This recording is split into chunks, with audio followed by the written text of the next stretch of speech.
la chaire bien-être animal de VetAgroSup et je suis avec Dorothée Ledoux, qui est enseignante chercheuse à VetAgroSup. Et je suis moi-même, Luc Mounier, le responsable de la chaire. Alors pour commencer, un petit rappel sur la création de la chaire, comment elle est née. Et donc il s'agit d'une chaire partenariale bien-être animal entre VetAgroSup et la DGAL. La DGAL, c'est la Direction Générale de l'Alimentation, et c'est une direction générale du ministère de l'Agriculture et de l'Alimentation. Cette chaire, elle a été créée en 2018 avec une convention signée avec le ministère pour une durée de 5 ans. Et en fait, ce qu'il faut savoir, c'est que la chaire, elle s'inscrit dans ce qu'on appelle la stratégie nationale pour le bien-être des animaux 2016-2020, qui a été mise en place par le ministère de l'Agriculture et de l'Alimentation afin d'améliorer et mieux prendre en considération le bien-être des animaux dans les élevages. Et donc, la thématique était de placer le bien-être au cœur d'une activité durable. Dans cette stratégie, il y a un certain nombre d'actions qui ont été prévues et pour la plupart mises en place. Et il y avait notamment la création de ce qu'on appelle le Centre national de référence pour le bien-être animal. Ce Centre national de référence, il regroupe différents instituts. Il est piloté par l'INRAE, l'Institut national de recherche agronomique. Il comprend les écoles vétérinaires, les instituts techniques et l'ANSES. Et il a été créé en 2017. Il est encore en cours d'activité. Et donc, ce Centre national de référence pour le bien-être animal, il a 3 missions prioritaires. La première, c'est d'animer une plateforme de documentation scientifique et technique. Donc, si vous cherchez de la documentation scientifique, des articles scientifiques, je vous conseille d'aller voir le site du Centre national de référence pour le bien-être animal ou de vous abonner à la newsletter. La deuxième mission, c'était d'apporter un appui scientifique et technique auprès des pouvoirs publics. Et donc là, c'est le ministère qui lance des saisines, il pose des questions au CNR pour avoir une réponse scientifique, pour prendre ces réponses en compte dans les élevages. Et puis la troisième mission, c'était de promouvoir la formation initiale et continue autour de cette thématique-là. Et c'est dans ce cadre-là qu'a été créée la chaire bien-être animal. Et donc la chaire bien-être animal est en interaction directe avec le CNR, notamment pour la partie formation initiale et continue. Alors formation initiale, c'est la formation des étudiants, et la formation continue, c'est la formation des professionnels. Alors pour faire ça, la chaire bien-être animal s'appuie sur une équipe. On a une équipe au niveau du campus vétérinaire de VetAgroSup et au niveau de l'ENSV, l'École nationale des services vétérinaires. Alors si on regarde au niveau du campus vétérinaire, on a 3 enseignants-chercheurs dans l'équipe, moi-même, Dorothée Ledoux, qui est ici avec moi et qui est spécialisée dans le lien entre la médecine connectée et le bien-être des animaux. On a également Alice de Boyer-des-Roches, qui est maître de conférence et dont la spécialité est la prise en compte de la douleur chez les ruminants. On a également Lydia Nobé, qui est chercheuse dans l'équipe et qui, elle, s'intéresse au bien-être des vaches laitières en pâturage. On en parlera juste après. On a Estelle Mollaret, qui est résidente en bien-être animal, c'est-à-dire qu'elle est vétérinaire et qu'elle se spécialise en bien-être pour devenir spécialiste européenne. On a Amandine, qui est aussi avec nous aujourd'hui, qui est la coordinatrice, et c'est Amandine qui va faire la modération des questions. On a Sabine Lee, qui est ingénieure pédagogique et graphique, et qui nous accompagne pour toute la mise en œuvre des formations, les illustrations et les iconographies qu'on va utiliser pendant nos formations. Et on se fait aider également de Guillaume Brul, qui est étudiant vétérinaire et qui, lui, est spécialisé dans la conception vidéo et dans le montage vidéo, parce que vous avez peut-être pu voir qu'on fait un certain nombre de vidéos de vulgarisation dans le cadre de la chaire. Au niveau de l'ENSV, il y a 2 personnes qui nous accompagnent, Sylvie Mialet, qui est chef du service formation initiale, et Vincent Brioud, qui est sur la partie action internationale. Donc ça, c'est les membres de l'équipe, mais l'équipe de la chaire, elle est associée à certains experts. On n'a pas toutes les compétences en interne, donc on va aller chercher de l'expertise auprès d'experts qui sont associés à la chaire. Et on a par exemple des experts au sein d'AgroParisTech, l'école d'agronomie de Paris, au sein d'ONIRIS, l'école vétérinaire de Nantes, au sein de l'INRAE, l'Institut national de recherche agronomique, et au sein du ministère de l'Agriculture. On fait également appel, de temps en temps, à une entreprise de consulting spécialisée en bien-être, Animal Welfare Consulting. Alors, en plus de la mission de formation, on a en fait 3 missions principales. La première, c'est de produire et transférer des connaissances scientifiques. Donc, on fait des recherches et l'idée, c'est après de transférer ces connaissances au plus grand nombre.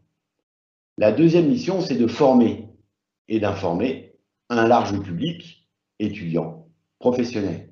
Et enfin, la troisième mission, c'est de favoriser les échanges entre les acteurs, puisqu'il y a un certain nombre d'acteurs impliqués dans le bien-être animal, que ce soit des chercheurs, des associations de protection animale, des éleveurs, des industriels, éventuellement les citoyens.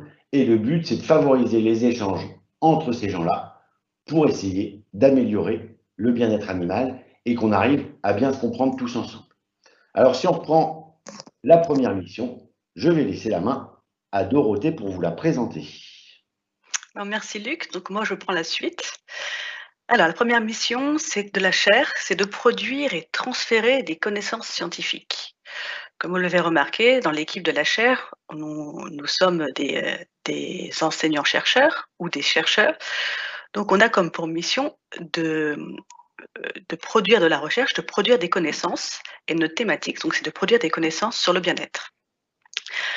Alors, on a chacun des domaines d'expertise et des domaines de recherche particuliers, et notamment notre premier projet que je vais vous présenter, c'est le projet de recherche de Lydiane, et qui porte ce projet et qui va évaluer le bien-être des vaches laitières au pâturage. Vous savez bien que le pâturage, c'est un endroit de vie normal d'un bovin ruminant, et donc on se demande si le bien-être est totalement atteint, totalement optimal au pâturage. Parce que vous êtes beaucoup, nombreux, nous les citoyens et consommateurs, à demander que les animaux sortent le plus possible. Mais afin de savoir exactement si les animaux sont heureux dehors, eh ben, il va falloir trouver des indicateurs permettre d'évaluer le bien-être des vaches laitières au pâturage. Et c'est ce que fait Lydiane. Par exemple, elle va regarder, observer des indicateurs de bien-être, de confort. Par exemple, l'indicateur de confort, c'est combien de temps la vache reste couchée, combien de temps la vache reste debout, parce qu'elle doit respecter un temps couché qui est optimal à son espèce. Et ça, il faut regarder si c'est optimal au pâturage. Elle va aussi regarder si le stress thermique dû au climat, par exemple, un climat trop chaud ou un climat trop froid, ne serait pas contraignant pour la vache. Et donc, toutes ces observations à faire au pâturage, elles sont nécessaires pour évaluer scientifiquement que la vache peut être mieux dans certains aspects du pâturage ou peut-être qu'il va falloir faire attention à d'autres. Par exemple, si on ne met aucun abri dans un pâturage, on comprend facilement que la vache sera beaucoup mieux dans les bâtiments. Et d'ailleurs, si vous parlez à des éleveurs actuellement, ils vont vous dire « Ah ben moi en été, je laisse le bâtiment ouvert parce que les vaches en été, elles vont sortir la nuit ou en fin de journée, mais en revanche, en plein cagnard, elles vont vite rentrer dans le bâtiment. » Et ça, vous voyez, le pâturage n'est pas forcément l'optimal pour le bovin en fonction du climat. Donc ça, c'est un domaine de recherche qui intéresse particulièrement Lydiane, et nous, on est aussi autour d'elle pour pouvoir améliorer et l'aider à trouver ces indicateurs d'évaluation du bien-être des vaches laitières au pâturage. Alors une autre thématique, c'est à l'intérieur des hôpitaux des ruminants de VétAgroSup, de l'école vétérinaire, où on s'intéresse au suivi des bovins hospitalisés avec des nouveaux outils. Alors, ces nouveaux outils pour le vétérinaire, c'est les capteurs, des capteurs qui sont embarqués sur l'animal. Alors là, vous voyez une photo, vous voyez une vache qui s'appelle Espagne d'ailleurs, et qui a un licol, bon, un licol jaune, ça c'est pas un capteur, mais autour de son cou, il y a un étudiant, vous voyez, un étudiant avec des mains gantées, qui est en train de poser un collier sur lequel est porté un activitémètre. Et cette activité maître, il va nous permettre d'évaluer l'activité des bovins, combien de temps elles passent debout, combien de temps elles passent couchées, combien de temps elles passent à ingérer, combien de temps elles passent à ruminer. Et ce n'est pas en une observation, mais sur toute la journée qu'on va pouvoir recolter ces informations. Et pour nous, vétérinaires, qui allons faire les examens cliniques sur les animaux ponctuellement, c'est nous enrichir de nouvelles données, puisque ce sont des données qui sont enregistrées sur la journée. Vous imaginez bien que quand on va les voir, quand on va auprès d'un animal malade et qu'on l'observe en une fois, on peut avoir, on se dit, tiens, il ne mange pas bien, tiens, il ne rumine pas bien. Avec nos stéthoscopes, on arrive à être capable de savoir s'il rumine correctement, mais c'est simplement ponctuel. Alors que les capteurs vont nous aider sur toute la journée à évaluer si sa rumination est effectivement dégradée sur toute la journée ou si sa rumination va s'améliorer et on va pouvoir avoir un état clinique meilleur. Donc ce suivi des bovins hospitalisés grâce à des nouveaux indicateurs aideront le vétérinaire à augmenter ses outils de diagnostic et augmenter ses outils pour traiter plus précocement et modifier son traitement si les indicateurs sont dégradés. Autre thématique de recherche qu'on suit actuellement et qui a d'ailleurs été publiée récemment dans une revue internationale comité de lecture, c'est l'entraînement en soins. Alors vous avez tous, j'en suis sûre, vu et revu des petits films, des petites séries sur les zoos où ils nous montraient comment ils soignaient ou comment ils intervenaient sur leurs animaux en captivité, par exemple sur les singes ou sur les éléphants. Et vous avez vu qu'ils les entraînent à donner leurs pattes à travers une barrière pour protéger l'homme et aussi pour protéger l'animal. Et cet entraînement aux soins, il est aussi capital pour nos animaux domestiques ou pour nos animaux de rente qu'on soigne au sein des hôpitaux et qu'on soigne dans les campagnes et chez vous. Et donc, nous, notre recherche, c'est de savoir comment on améliore la relation entre l'humain et l'homme pour améliorer les traitements et l'intervention sur ces animaux. Et là, vous voyez sur la photo, c'est notre collègue Alice de Boyer, avec son cheval Rocky, qu'elle a appris, qu'elle a entraîné à accepter un collyre à déposer dans ses yeux, puisqu'il avait une maladie chronique de l'œil qui lui demandait un traitement 3 fois par jour. Donc, il avait besoin, pour être soigné sereinement, sans stress, d'avoir une confiance entre le soigneur et l'animal. Et donc ça aussi, ça c'est une thématique de recherche que la chaire mène. Voilà pour la produire et transférer des connaissances scientifiques. Autre mission, sur la deuxième mission, sur les 3 que Luc vous a énoncées au départ, c'est former et informer. Alors former et informer, c'est une grosse mission de la chaire et nous avons construit un MOOC qui s'appelait le MOOC bien-être des animaux d'élevage et nous en sommes actuellement à la session 4. Dans ce MOOC, vous avez été inscrits, il y a eu 20 000 inscrits et 2 200 personnes formées. Alors 2 200 personnes formées, ça veut dire qu'ils ont suivi le MOOC en entier et ils ont pu recevoir une attestation de suivi en entier du MOOC. Ce MOOC, il est construit en 3 parties. D'abord, comprendre le bien-être, où on va vous expliquer quelles sont les connaissances de l'espèce, des animaux d'élevage, quelles sont la biologie, comment vit un animal d'élevage.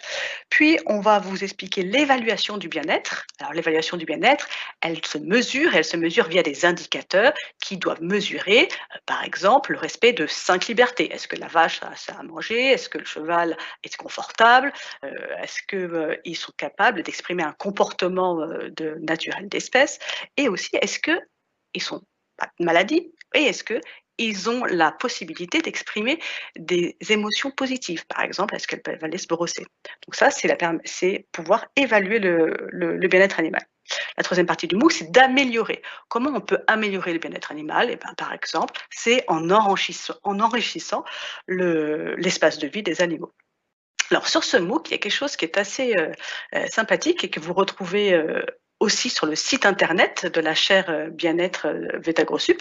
On nous a remis l'adresse du site internet, donc c'est chaire-bea.vetagro-sup.fr. Et dans ce site internet, vous avez la possibilité de vous entraîner à observer les animaux. Alors, vous pouvez observer comment un animal se couche, comment un animal se vit socialement avec les autres congénères, quel est l'état corporel, ça veut dire la morphologie, est-ce que sa note d'état corporel est plutôt de 1, de 2, de 3, de 4, de 5? Est-ce que l'animal porte des lésions, des blessures sur son corps? Et est-ce que l'animal est boiteux? Donc là-dedans, vous avez des exercices, en fait des entraînements, vous avez des vidéos, et c'est à vous de noter les animaux en fonction de ce qu'on vous a appris, en fonction d'une grille qui est utilisable en élevage. Donc ça, c'est un peu ludique, c'est assez sympa. Je vous invite à y aller.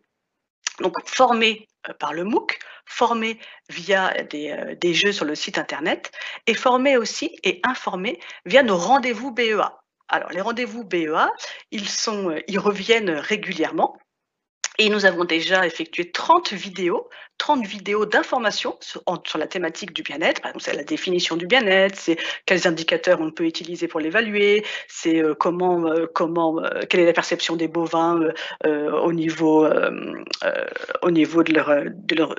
leur vision. Tout ça, c'est les rendez-vous bien-être qu'on donne, qu'on vous fournit régulièrement.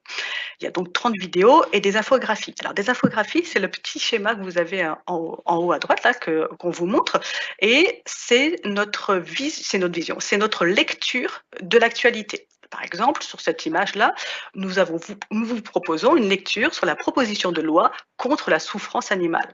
Et donc ça, c'est une lecture, un décryptage de l'actualité. Alors c'est quand même assez pratique en fait pour quand on n'a pas beaucoup de temps et quand on s'intéresse au bien-être animal, et ben n'hésitez pas à venir regarder les rendez-vous BEA et vous serez informé, décrypté de l'actualité sur le BEA. L'infographie, c'est aussi des images, des symboles, et ça c'est notre ingénieur pédagogique qui nous fait ça, qui est forte en graphisme et qui nous fait des images d'éleveurs, des images de vétérinaires, des images de vaches qu'on réutilise, nous, dans le cadre de notre mission, former et informer. Voilà, bah écoutez, je vais vous laisser là. Moi, je vais revenir après pour les questions et je laisse la parole à Luc. Et donc, la troisième mission principale de la chaire, c'est, je vous en ai parlé, de favoriser les échanges entre les différents acteurs. Et pour ça, on va participer ou organiser des conférences grand public, des conférences scientifiques, tout type de conférences. Et par exemple, hier, il y avait une conférence organisée par la chaire Agro-TIC, TIC pour Technologie de l'information et de la communication, et donc qui traitait de la thématique bien-être et numérique. Comment le numérique peut aider ou non au bien-être animal. Et donc Dorothée Ledoux a fait une intervention au cours de cette conférence pour apporter la vision de la chaire à la conférence. On a de la même manière, un autre exemple, organisé un séminaire à destination de la profession vétérinaire. Ce séminaire, il avait pour objectif de discuter de la vision du bien-être avec les vétérinaires et de savoir comment les vétérinaires devaient se positionner vis-à-vis du bien-être animal. Parce que les vétérinaires sont des acteurs essentiels au bien-être animal. Ils ne sont pas tout seuls, mais ils sont essentiels. Et donc, quel est le positionnement qu'ils doivent avoir? Et donc, on a fait un séminaire qui regroupait une quarantaine de vétérinaires pour avoir différentes visions. On peut également avoir des réunions avec différents partenaires. Alors, ces réunions, elles peuvent être à une échelle locale, et donc là, on a des réunions avec la ville de Lyon pour voir comment on peut, ensemble, mieux prendre en compte le bien-être des animaux à l'intérieur de la ville, mais également à l'intérieur du zoo du parc de la Tête-d'Or que vous connaissez peut-être. Donc là, on va peut-être travailler avec le zoo du parc de la Tête-d'Or pour conjointement informer les visiteurs et mieux prendre en compte le bien-être de leurs animaux. Ces réunions, elles peuvent être nationales, à l'échelle de la France, ou internationales. Et donc, Estelle Mollaret, la résidente, a participé à une réunion avec différents pays européens, pour traiter du bien-être du porc et comment on pouvait mieux former les éleveurs et les industriels à la prise en compte du bien-être chez les porcs en élevage. Et donc, c'était des réunions avec des Danois, des Espagnols, pour enrichir notre pratique et notre vision avec d'autres expériences dans d'autres pays. Et puis, un dernier exemple de favoriser les échanges, c'est la mise en place d'une spécialisation vétérinaire. Donc la spécialisation vétérinaire, c'est le diplôme que suit actuellement Estelle. C'est un diplôme en 3 ans qui aboutit au grade de spécialiste vétérinaire. Et ce diplôme, le résidanat, ce qu'on appelle le résidanat d'Estelle, il est financé par Boehringer Ingelheim, un laboratoire vétérinaire, et par la compagnie des vétérinaires, une société de crémation des animaux de compagnie. Et le but d'Estelle, c'est premièrement d'accroître sa propre expertise, mais aussi de favoriser les échanges entre les vétérinaires, les éleveurs, les citoyens, et donc de favoriser une meilleure prise en compte du bien-être animal. Donc là, on vous a présenté quelques exemples des 3 missions prioritaires, mais on a beaucoup d'autres exemples pour lesquels on est ouvert de partager avec vous maintenant si vous avez des questions. Et donc, merci pour votre attention. Merci Luc et Dorothée pour votre présentation. Donc, on a déjà quelques questions. Je vais commencer peut-être en lien avec des points que tu as évoqués, Dorothée. Deux questions pour toi, Dorothée. Est-ce que la chaire fait des visites dans des élevages, par exemple, pour poser des activités maîtres sur tout un troupeau, par exemple, comme tu l'as un petit peu évoqué en tant qu'exemple? Et la deuxième question, quand tu parlais de Alice de Boyer-des-Roches qui posait du collier sur son cheval, enfin qui a appris à son cheval à accepter la pose de collier, est-ce que c'est ce qu'on appelle le medical training ou pas? Voilà, est-ce que tu peux nous dire 2 mots sur cette notion-là? Ok, merci Amandine. Alors, je vais d'abord prendre la deuxième question. Est-ce que c'est ce dont je parlais, l'entraînement aux soins pour les animaux, c'est ce qu'on appelle le medical training? Et juste, yes, c'est ce qu'on appelle le medical training. Tout à fait. Donc là, c'était une question assez courte. Alors, la deuxième question, est-ce que la chaire va dans les élevages pour poser des activités maîtres? Alors, les activités maîtres, c'est un capteur qui est sur le bovin. Il faut un récepteur qui se positionne en ferme. Donc, en fait, ils sont déjà utilisés chez les éleveurs pour détecter notamment les chaleurs, les comportements chaleur. Alors, un bovin, pour ceux qui sont un bovin, quand pour produire du lait, il faut qu'il vèle, il faut que la vache vèle, ça veut dire qu'il faut qu'elle ait un veau. Et pour produire du lait, il faut qu'elle ait un veau. Et pour avoir un veau, il faut qu'elle soit saillie ou inséminée. Ça veut dire qu'il faut qu'il y ait une fécondation. Et pour ce faire, il faut que la vache nous dise quand est-ce qu'elle est prête à être fécondée. Et ça, c'est ce qu'on appelle les chaleurs. Donc les vaches présentent des chaleurs. Et quand on voit les chaleurs d'une vache, elle a plus d'activité. Elle va aller voir les autres. Elle va accepter le chevauchement, etc. Et donc les capteurs, à l'origine, ils ont été développés pour ça, en fait, pour aider l'éleveur à détecter les chaleurs des vaches.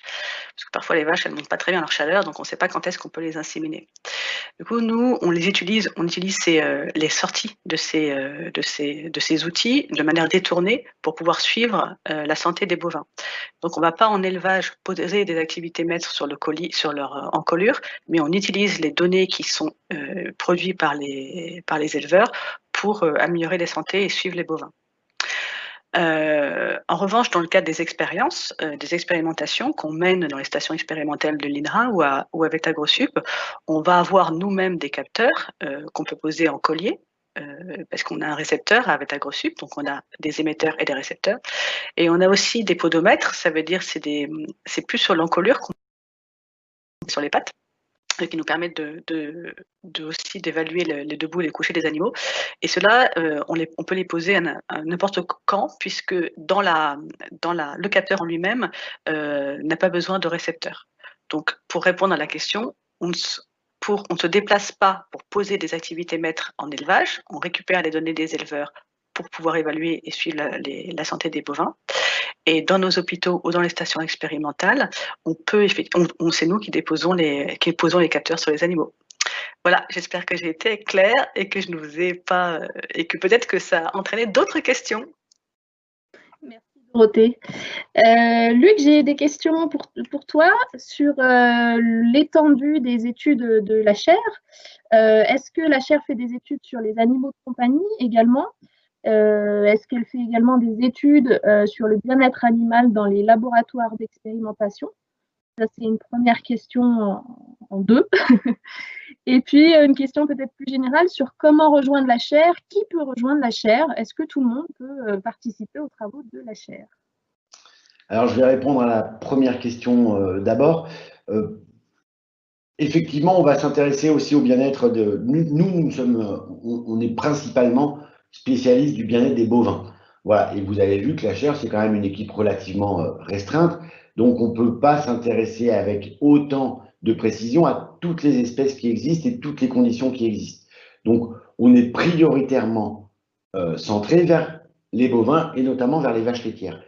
Mais ceci dit, Estelle, dans le cadre de sa spécialisation, il faut qu'elle s'intéresse à toutes les espèces. Donc, elle s'intéresse aux animaux de compagnie. Donc là, elle a un projet, par exemple, sur ce qu'on appelle la médiation animale. C'est comment les animaux peuvent aider les humains. Alors, on parle de médiation animale, par exemple, dans les prisons ou aux hôpitaux. Et les animaux vont aider les gens à se sentir mieux. Donc, elle a un projet avec une doctorante sur la médiation animale et l'utilisation des animaux de compagnie. Et elle s'intéresse au bien-être des animaux qui sont utilisés dans la médiation. Parce qu'on s'intéresse souvent au bien-être de l'homme qui profite de la médiation, mais il faut être sûr que les animaux qui participent à ça ne soient pas dans un état de mal-être. Pour ce qui est des animaux de laboratoire, on en fait également un petit peu. Donc, elle a la dernière fois été dans un élevage expérimental de recherche, une animalerie, pour évaluer le bien-être des porcs en expérimentation. Mais on ne peut pas s'intéresser à tout. Donc, on fait souvent appel à d'autres experts qui vont nous aider pour des questions sur lesquelles on ne serait pas suffisamment expert et sur lesquelles on aurait besoin d'un peu d'aide. Puis, je vous rappelle quand même la mission prioritaire de la chaire, c'est de faire de la formation et de l'information. Donc, on ne peut pas non plus mener des recherches et des expérimentations sur tous les domaines. Alors, ça rejoint un peu la deuxième question. Comment on peut rejoindre la chaire? Alors, vous ne pouvez pas rejoindre la chaire en tant que telle. Éventuellement, on prend de temps en temps, mais pas souvent parce qu'on n'est pas nombreux pour les encadrer, des stagiaires vétérinaires. Dorothée va encadrer, par exemple, sur le projet avec les capteurs dans les bovins, des étudiants vétérinaires durant leur test d'exercice. Mais vous ne pouvez pas rejoindre la chaire. Par contre, vous pouvez participer à la diffusion des outils de vulgarisation de la chaire sur les réseaux sociaux, vous pouvez nous suivre et puis vous pouvez éventuellement participer à des formations qu'on organise. Mais la participation à la chaire n'est pas ouverte au grand public. Merci Luc. On a une question qui est un petit peu en lien d'ailleurs, c'est est-ce que la spécialisation sur le bien-être animal est seulement possible à Lyon ou est-ce qu'elle est possible dans d'autres écoles vétérinaires ou agronomiques? Alors pour le moment, on est la seule école vétérinaire française à être agréée pour la spécialisation en bien-être animal. Peut-être qu'il y en aura d'autres dans le futur. Pour l'instant, VetAgroSup est la seule école vétérinaire. Il y a un autre laboratoire, IRCA, qui s'occupe de l'utilisation des phéromones, c'est la communication chimique entre les animaux, qui est également agréé pour la spécialisation. Donc en France, on est deux structures agréées pour la spécialisation vétérinaire en bien-être animal, IRCA et VetAgroSup. Mais VetAgroSup est la seule école vétérinaire actuellement à le proposer. Et à ce sujet, est-ce que tu peux détailler un petit peu le contenu des cours qui sont dispensés dans l'école sur le bien-être animal et l'éthologie? Oui, alors on va distinguer les deux. L'éthologie, c'est l'étude des comportements, c'est un des outils qui va nous servir à évaluer le bien-être animal, mais le bien-être animal ne se limite pas à l'éthologie. Donc les enseignements sont distincts entre les deux, même s'ils sont fortement complémentaires. Pour ce qui est de l'enseignement au bien-être animal, les étudiants, ils ont en première année, dès qu'ils arrivent, un module d'enseignement sur le bien-être des animaux. Bien-être des animaux multi-espèces. Donc, on va traiter des généralités du bien-être, on va traiter du bien-être des bovins, du bien-être des chevaux, du bien-être des carnivores domestiques, du bien-être des animaux de laboratoire, également de la prise en compte de la douleur. Donc ça, c'est le module spécifique en première année. Et puis après, tout au long du cursus, les étudiants, ils vont également avoir, au sein des différents modules, des rappels ou des précisions relatifs au bien-être animal. Et par exemple, quand ils vont faire le cours sur les élevages, Dorothée va aborder des points sur comment les élevages peuvent être mieux structurés pour prendre en compte le bien-être des animaux. Quand nos collègues ils font des cours sur l'anesthésie ou l'analgésie, la prise en compte de la douleur, ils participent aussi à l'initiation et à l'augmentation de l'expertise des étudiants en bien-être animal. Donc on a un module spécifique et après, tout au long du cursus, les étudiants sont confrontés à la notion de bien-être animal. Parce que pour le vétérinaire, la santé et le bien-être des animaux sont une priorité. Pour l'éthologie, c'est un peu pareil. Ils ont en première année un cours sur l'éthologie, donc comment on va manipuler, comment on va approcher, comment on va aborder un animal et comment on va le faire dans le respect de son bien-être en respectant au mieux son comportement.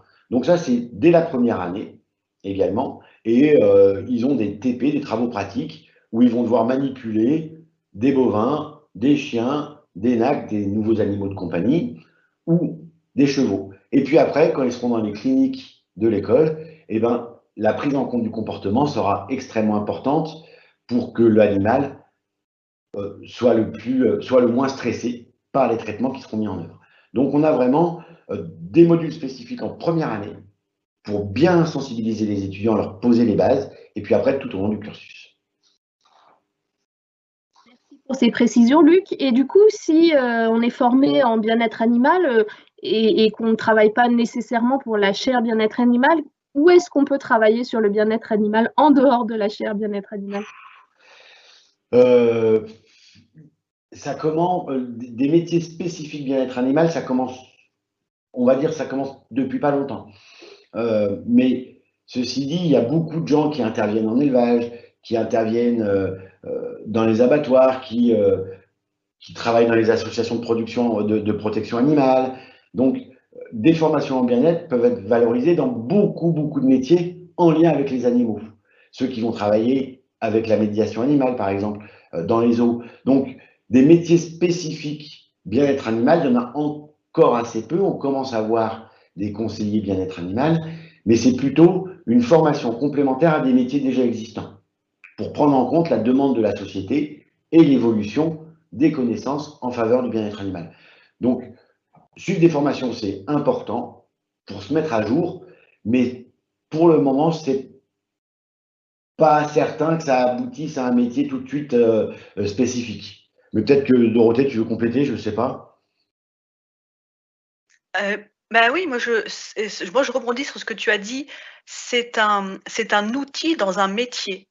Par exemple, on peut faire un métier en lien avec l'animal et se former bien-être pour toujours prendre en considération le bien-être animal dans nos missions.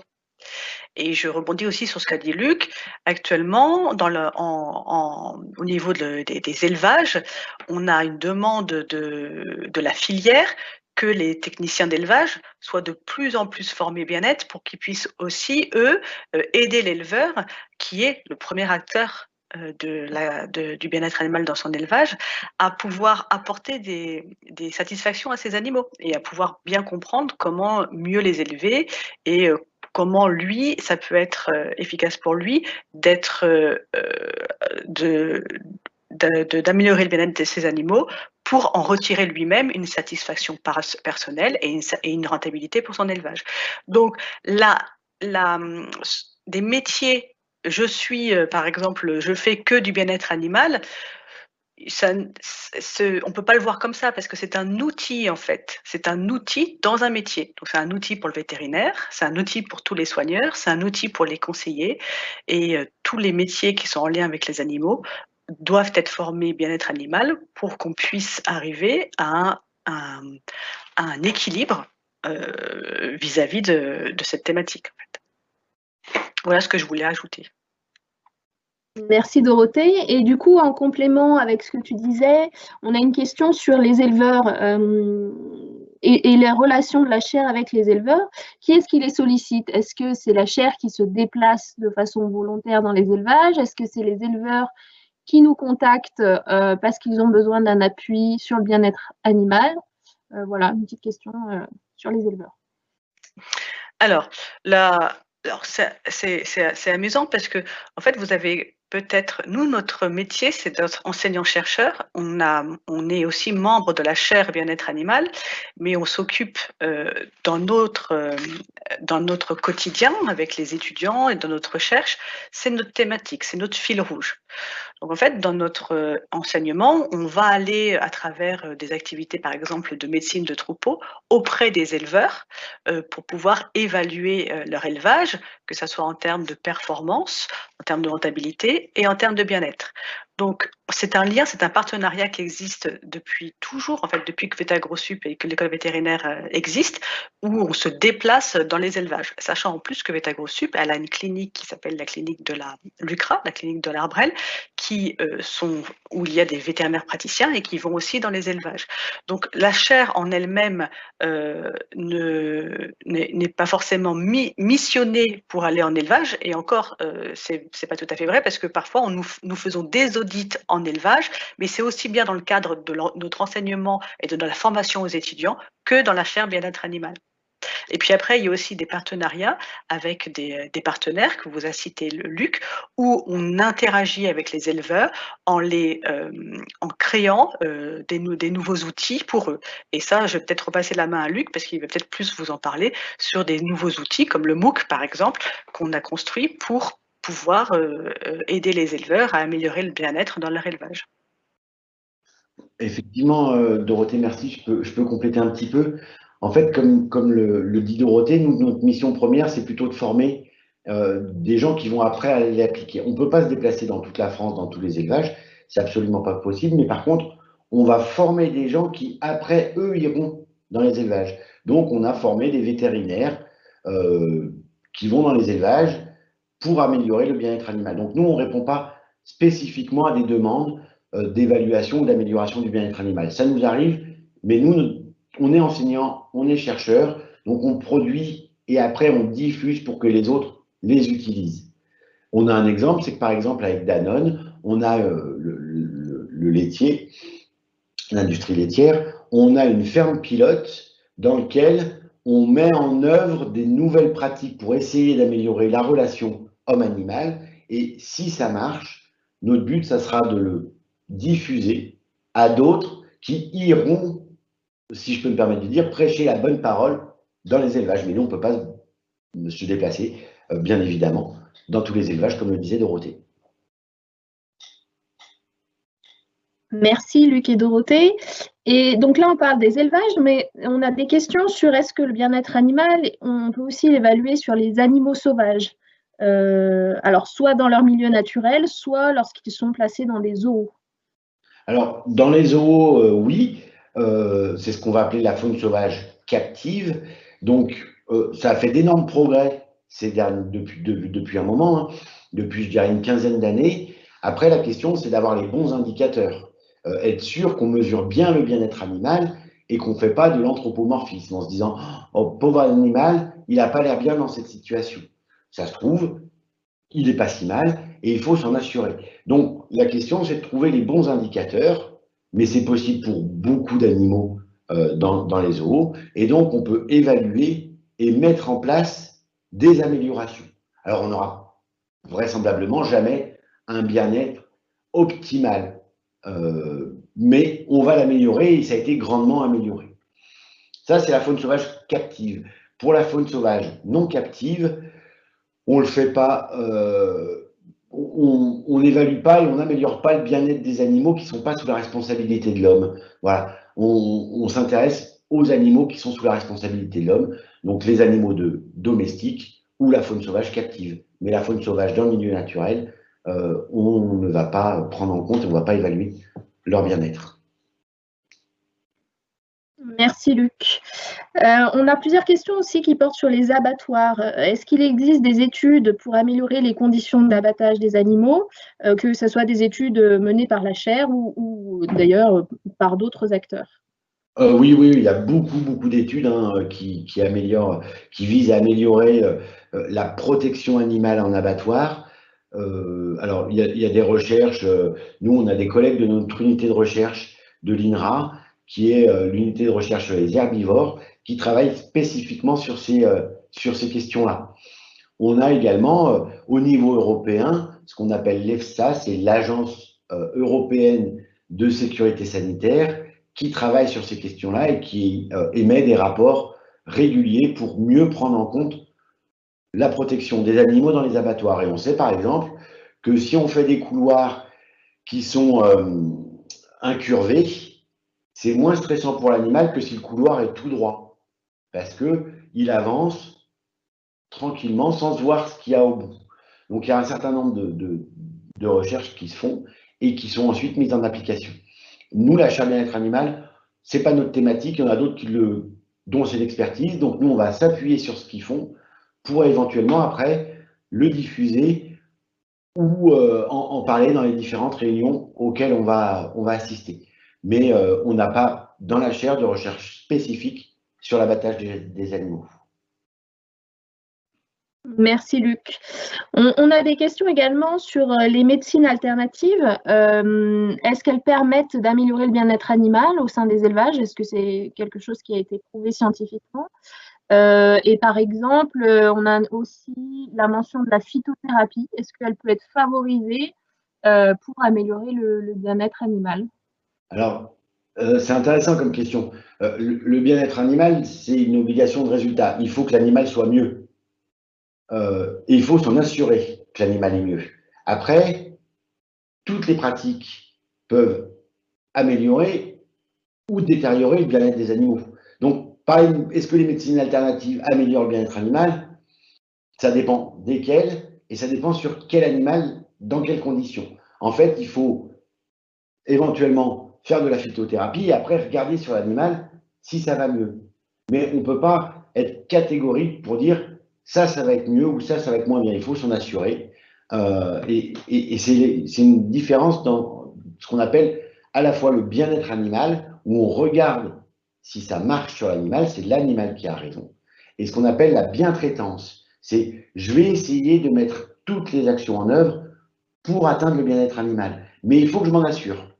Voilà. Et donc la médecine alternative, l'ostéopathie par exemple, peut être de la bientraitance, mais il faut être sûr que ça marche sur l'animal et qu'on n'a pas détérioré son bien-être. Donc je ne peux pas être catégorique là-dessus.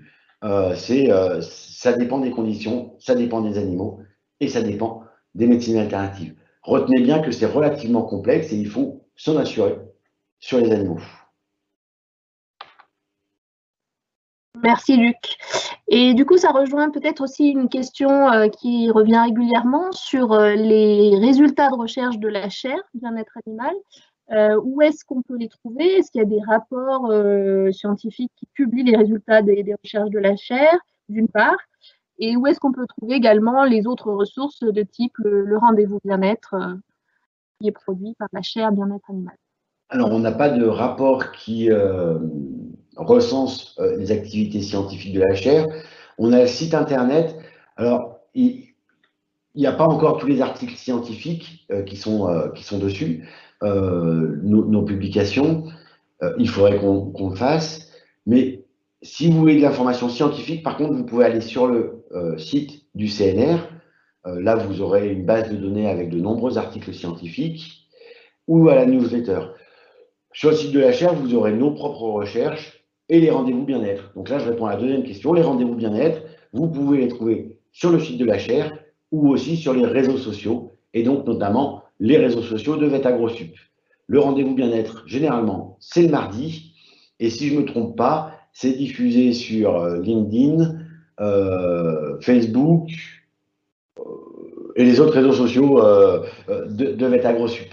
Donc vous pouvez vous abonner et vous aurez comme ça les informations relatives à la chaire bien-être animal. On a également des questions par rapport aux acteurs avec lesquels nous sommes en lien.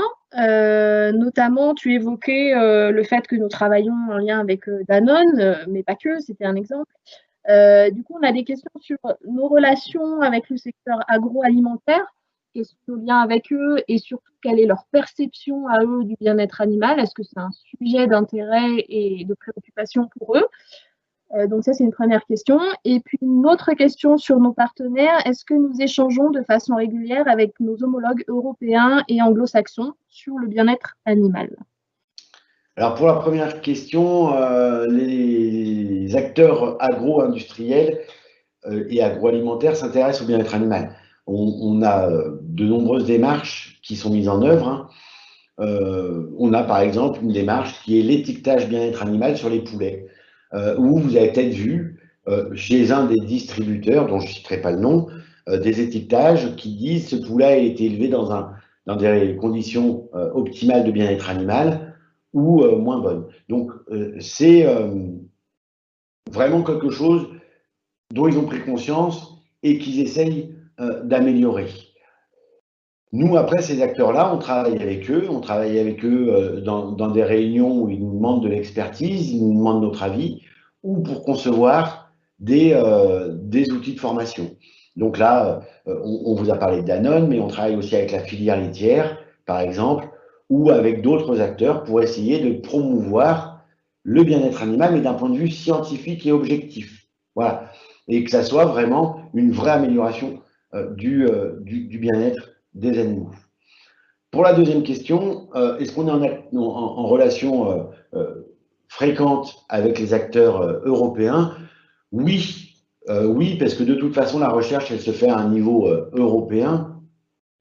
Donc, on travaille dans ce qu'on appelle des centres de référence européens pour le bien-être des animaux, et on participe, par exemple, au centre de référence européen sur le bien-être des ruminants. Et puis, j'ai dit tout à l'heure que Estelle avait été dans le cadre du Centre national européen sur le bien-être des porcs. Donc oui, on participe et on échange avec des partenaires européens. Merci Luc. Dorothée, j'ai une question pour toi concernant le bien-être animal des bovins. Est-ce que, en termes de bien-être animal, il faut préférer des élevages intensifs avec stabulation ou plutôt les élevages un peu plus traditionnels ou anciens où on trouvait peut-être encore des vaches attachées? Voilà, en termes d'indicateurs bien-être animal, qu'est-ce qu'il est important de regarder? Donc la question porte sur le bien-être des bovins en bâtiment versus à la tâche, c'est ça, C'est ça. Amandine? Oui, c'est ça. Ok. Alors, comme on vous l'a répété là plusieurs fois, en fait, le bien-être, il s'évalue en observant les animaux. Donc il faut comprendre ce que l'animal comment perçoit sa situation pour pouvoir être capable de dire s'il a un niveau de bien-être optimal. Il est certain que si dans un élevage intensif, où il n'a pas la possibilité de se coucher confortablement, où il n'a pas la possibilité d'exprimer ses comportements naturels d'espèce, où il n'a pas la possibilité de choisir ses congénères de proximité, c'est-à-dire de vivre de faire une sociabilisation comme il l'entend, son bien-être va être dégradé. Tout aussi bien, de la même manière, si il est à la tâche, il va être dégradé aussi. Donc intensif contre tâche, moi je réponds, il faut aller voir pour pouvoir évaluer le bien-être et regarder ce que nous disent les animaux. Il n'y a pas de on peut pas répondre l'intensif c'est pas bien, la tâche c'est pas bien. Il faut faire un audit, il faut évaluer le bien-être. Alors évidemment, quand vous nous dites les vaches qui sont attachées toute l'année sans pouvoir aller se dégourdir les jambes, évidemment, ça va s'allumer, ça va allumer en rouge. Mais si vous nous dites, eh ben moi j'ai un bâtiment en Haute-Savoie, en milieu de montagne, les vaches elles vont être à la tâche en hiver et puis elles sont en estive tout le reste de l'année, c'est un compromis aussi à comprendre. Est-ce qu'il est possible d'avoir une amélioration du confort de l'animal en hiver? Et ben là, on peut se la poser. Par exemple, en modifiant la litière, en augmentant le niveau de propreté,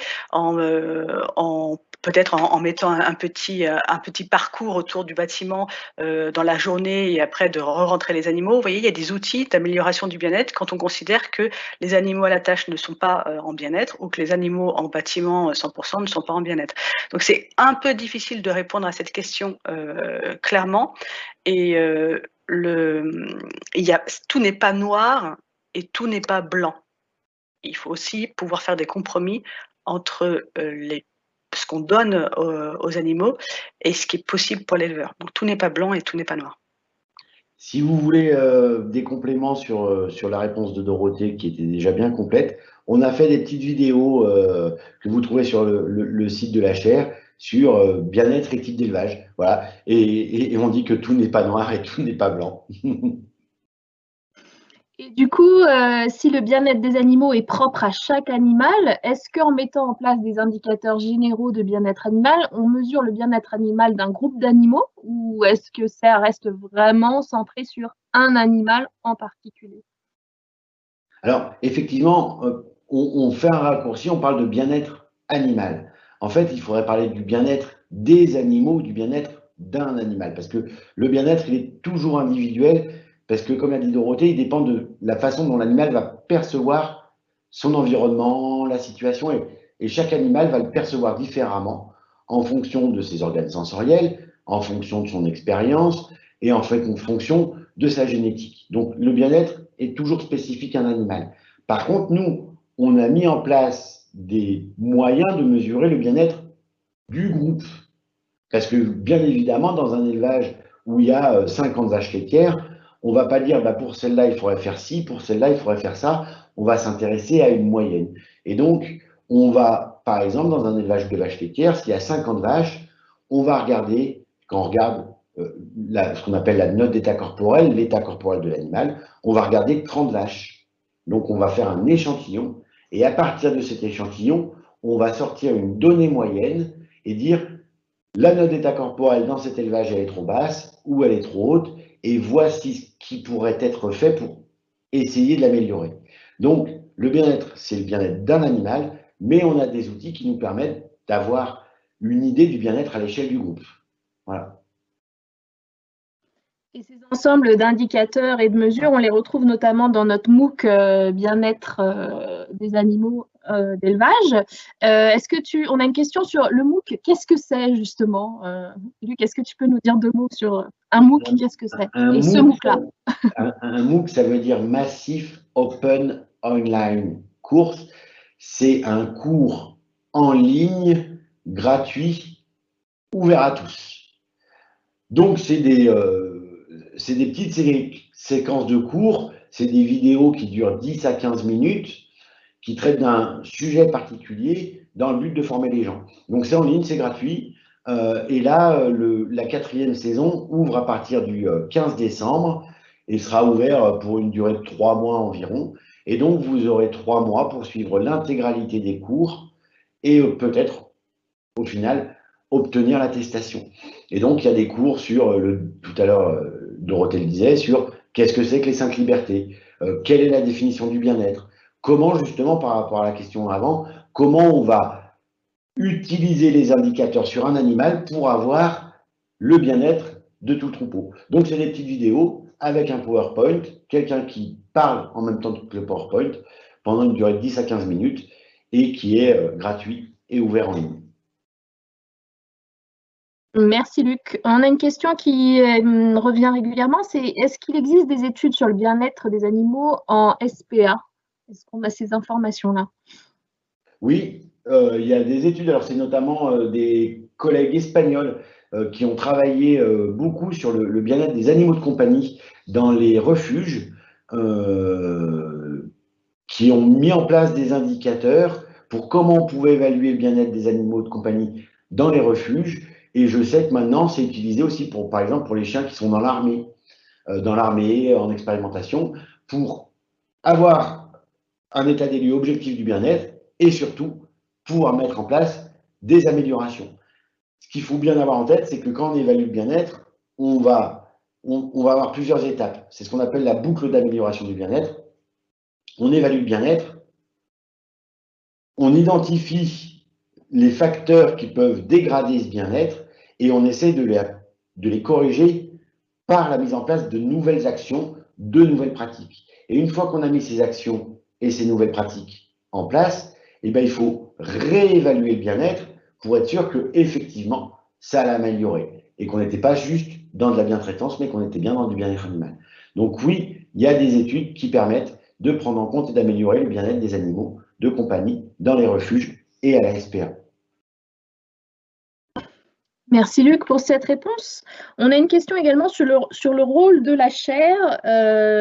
En tant qu'expert sur le bien-être animal, est-ce qu'on pourrait envisager avoir un rôle plus important sur le plan législatif, que ce soit sur le plan législatif français ou sur le plan législatif européen, ou est-ce qu'on a une certaine forme d'indépendance? Voilà. Est-ce que ça rentre dans les rôles de la chaire bien-être animal d'avoir aussi cette action-là?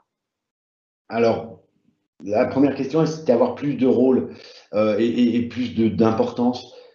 Si vous avez remarqué, la chaire, elle a été créée en 2018. Il a fallu le temps qu'elle se monte. Donc, elle est quand même relativement jeune. Donc, on monte en importance au fur et à mesure. Et par contre, nous, notre rôle, ça va être d'apporter de l'expertise aux politiques qui vont mettre en place les améliorations de la législation. Mais nous, on ne participe pas directement à la mise en place de la législation. On est financé par le ministère, mais on a une totale indépendance sur les sujets qu'on va traiter, de la manière dont on va les traiter. Ce qui est important, à la fois pour eux et pour nous. Donc, ils nous laissent traiter les sujets et les aborder. De toute façon, on rentre dans le cadre de la stratégie nationale pour le bien-être des animaux. Nous, on est ce qu'on appelle des welfaristes. On ne remet pas en cause l'élevage, on essaye d'améliorer les conditions de l'élevage. Et c'est ce que cherche aussi à faire le ministère. Et donc, il nous laisse gérer nos actions dans ce but-là. Et de la même manière, nous, on n'est pas directement impliqués dans la mise en œuvre et notamment le contrôle de la législation. Merci Luc. Si on revient un petit peu à ce qu'on regarde quand on travaille sur le bien-être animal, est-ce qu'on s'intéresse aussi à l'alimentation des animaux ou est-ce qu'on regarde seulement les comportements des animaux? Ça, c'est une première question. Et une deuxième question, c'est quels sont les autres corps de métier qui sont éventuellement amenés à collaborer avec la chaire pour améliorer le bien-être animal, par exemple sur l'éclairagisme, des acousticiens ou autres corps de métier qu'on pourrait imaginer pour améliorer le bien-être animal. Je vais laisser Dorothée répondre sur les indicateurs liés à l'alimentation parce que. Ouais.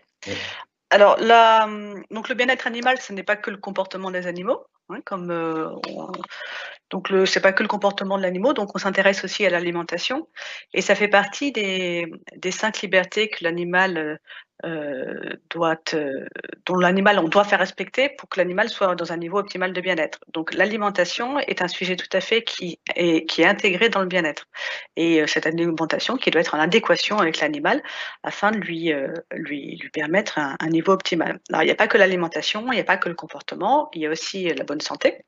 Hein, un animal ne doit pas présenter de maladie, ni de douleur, ni de stress. Du coup, il y a l'alimentation, il y a la bonne santé, il y a un comportement approprié, et puis il n'y a pas que ça, il y a aussi un bon confort. Il ne faut pas que l'animal soit inconfortable quand il est à son quotidien. Donc on va avoir l'alimentation, le confort, l'absence de maladie, et il y a aussi l'absence de soif. Il ne faut pas que l'animal ne puisse pas boire. Et puis enfin, je vous ai parlé des comportements appropriés, mais ça, on en a parlé plusieurs fois. Et la dernière chose, il ne faut pas que l'animal ressente de la détresse ou que l'animal ait peur. Et il faut que l'animal ressente des émotions positives. Et voilà. Donc vous voyez, c'est pas que le comportement, le bien-être, c'est toutes ces 5 domaines, ces 5 dimensions que je viens de vous citer. Voilà. Et puis la deuxième question, j'ai déjà oublié. Est-ce qu'il y a d'autres acteurs qui interviennent pour améliorer le bien-être des animaux? Comme des acousticiens, voilà, d'autres corps de métier. Ah, et ben alors, la mission de la chaire, là, c'est de former. Donc la chaire, elle a formé plusieurs types de métiers, de professionnels, notamment des techniciens en élevage. Donc c'est des techniciens qui peuvent être techniciens en bâtiment. Ça peut être des techniciens qui sont techniciens, des conseillers en alimentation. Alors des acousticiens, il me semble pas en tout cas, on n'a pas eu d'informations comme quoi il y a des acousticiens qu'on avait formés. Mais bon, on connaît pas tous les CV des personnes qu'on croise non plus. Et ce qu'on forme aussi, c'est des licences pro. Des licences pro, donc c'est des étudiants qui vont être professionnels dans les licences pro. Ils sont en apprentissage, donc ils sont une partie du temps en entreprise et une partie du temps en cours. Et donc ils vont être amenés à faire divers métiers. Et ce qu'on a formé aussi, ah oui, c'est les auxiliaires vétérinaires, c'est-à-dire les infirmiers, vous savez, les infirmiers et secrétaires que vous trouvez dans les cliniques vétérinaires. Celles-ci aussi, elles ont été formées par la chaire. Donc, tous les métiers qui travaillent avec l'animal. Hein. Pardon, Luc? Elles n'ont pas toutes été formées par la Non, chaire. pas toutes, pardon, excuse-moi. Elles n'ont pas toutes été formées par la chaire, évidemment, excuse-moi. Mais par contre, celles qui, dans le cadre de l'enseignement de la formation des auxiliaires vétérinaires qui se passe avec AgroSup, il y a une intervention de la chaire pour les former en bien-être. Non, excusez-moi, elles n'ont pas toutes été formées par la chaire, on n'est pas assez nombreux. Voilà ma réponse. Merci Dorothée, merci Luc. Je crois qu'on a fait le tour à peu près des questions. Il y a un certain nombre de questions auxquelles vous avez répondu aussi par écrit. Donc, je vous invite à consulter les réponses par écrit, notamment sur le MOOC. Il est bien toujours ouvert. Vous pouvez vous inscrire. C'est gratuit. Il n'y a pas de prérequis. Donc, n'hésitez pas. Voilà, nous arrivons au terme de Et moi, je veux bien, Amandine, excuse-moi, préciser ce que j'ai répondu par écrit aussi, mais ça a intéressé, à mon avis, pas mal de personnes. C'est la spécialisation qui a été présentée, là où c'est Estelle Mollaret qui est résidente. Cette spécialisation, elle est spécifique vétérinaire. Donc, il faut être vétérinaire pour suivre cette spécialisation. Ça, on peut pas, c'est une obligation. En revanche, on peut être spécialiste en bien-être aussi quand on réalise une thèse universitaire sur le domaine. C'est aussi une reconnaissance de spécialiste de bien-être, d'expert en bien-être. Okay, donc, pour les vétérinaires, ils peuvent se spécialiser en bien-être via cette résidence. Et il y a d'autres manières aussi de devenir expert en bien-être, et notamment en réalisant une thèse d'université dans le cadre, dans ce domaine-là. Voilà, oui, en effet, merci pour cette précision. Effectivement, je pense que ça a intéressé beaucoup de personnes. Je vous laisse conclure. Pour ma part, je pense qu'on peut clore. Oui, on peut conclure. Donc, s'il faut retenir quelque chose, c'est que le bien-être, ça se mesure à l'échelle de l'animal et que c'est pas tout noir, que c'est pas tout blanc, qu'il y a besoin de formation et que la chaire participe à cette formation et qu'on essaye de diffuser le maximum d'informations pour améliorer le bien-être des animaux. Si Dorothée, tu veux rajouter quelque chose? Moi, ce que je voulais ajouter, c'est que c'était une dimension très enrichissante, nous aussi, dans notre métier d'enseignant-chercheur, puisqu'on est aussi en contact, du coup, avec d'autres futurs professionnels qui vont travailler avec le bien-être, et que pour ça, VET-AgroSup nous permet de diffuser l'information aussi bien au sein de nos étudiants que vers l'extérieur. Voilà, donc c'est une mission de la chaire de former et d'informer. Merci à tous d'avoir été présents et puis peut-être à bientôt. Au revoir. Au revoir à tous. Au revoir tout le monde.